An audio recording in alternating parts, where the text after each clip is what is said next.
श्री राम के दिव्य दर्शन के बाद हुआ सबसे बड़ा चमत्कार, आसमान से दिखा अद्भुत नजारा। बोलिए जय श्री राम। श्री राम की प्राण प्रतिष्ठा होते ही अयोध्या में पुष्प वर्षा। पीएम मोदी हो गए भावुक। एक तस्वीर देखकर दंग रह गई पूरी दुनिया। वो 84 सेकेंड जब भगवान राम का हुआ आगमन, बजने लगी अचानक सैकड़ों घंटियां, फिर हुआ बहुत बड़ा चमत्कार।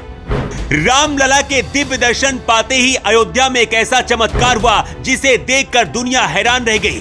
सिर्फ 84 सेकेंड के अंदर ऐसा क्या हुआ जिसे देखकर हर राम भक्त की आंखों से आंसू निकल पड़े। शंख और नगाड़ों की आवाज, जैसे फिर से भगवान राम का जन्म अयोध्या में हुआ। 5 साल के भगवान राम के दर्शन करके हर कोई जय श्री राम बोल उठा। हर किसी की सांसें कुछ देर के लिए रुक गई। राम की प्रतिमा में जैसे ही भगवान राम ने प्रवेश किया, एक चमत्कार हो गया। भगवान राम की प्राण प्रतिष्ठा होते ही आसमान से जब फूलों की बारिश हुई तो पूरी अयोध्या सराबोर हो गई। आसमान से पुष्पों की बारिश और हर किसी के हाथ में घंटी, नगाड़ों से ऐसा माहौल बना कि पूरी दुनिया देखती रह गई। अमिताभ बच्चन से लेकर अंबानी तक, सचिन तेंदुलकर से लेकर कैटरीना कैफ तक, हर कोई अयोध्या राम मंदिर का साक्षी बना। लेकिन अयोध्या में भगवान राम के लिए कलयुग के उस कर्ण के बारे में जानकर पूरी दुनिया हैरान रह गई है।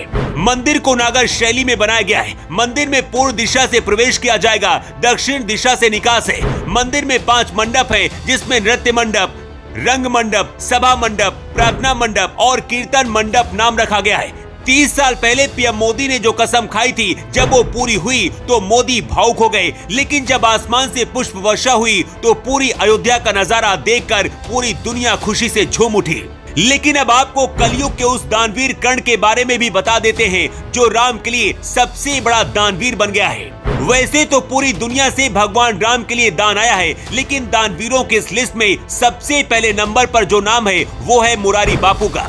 भगवान राम के लिए सबसे ज्यादा दान देकर सबसे बड़ा दानवीर और कलयुग के कर्ण बन गए हैं। 6 दशकों से भी अधिक समय से रामायण का प्रचार प्रसार कर रहे बापू ने कुल 18.6 करोड़ रुपए का दान देकर कलयुग के कर्ण बन गए।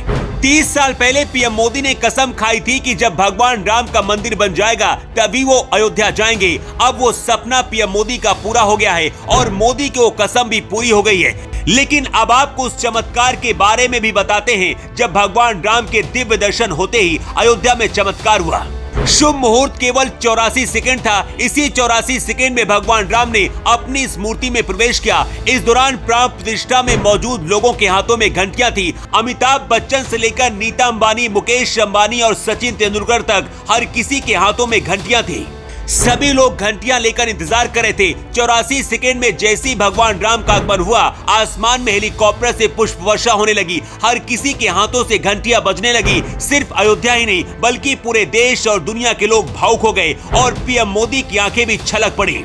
भगवान राम के सबसे पहले दिव्य दर्शन पाकर हर किसी को ऐसा एहसास हुआ जैसे राम का फिर से अयोध्या में जन्म हुआ है और हर कोई उसी जश्न में डूब गया है। आज पूरे भारत के लिए तस्वीरें अद्भुत है। आसमान से भारतीय वायुसेना के हेलीकॉप्टर ने स्वागत किया। शंख और नगाड़ों की आवाज से पूरा अयोध्या गूंज उठा और हर कोई अपनी जुबान से जय श्री राम बोल उठा। कमेंट बॉक्स पर जय श्री राम लिखकर आप भी भगवान राम का स्वागत करिए और इस खबर को ज्यादा से ज्यादा शेयर करिए। Bureau report.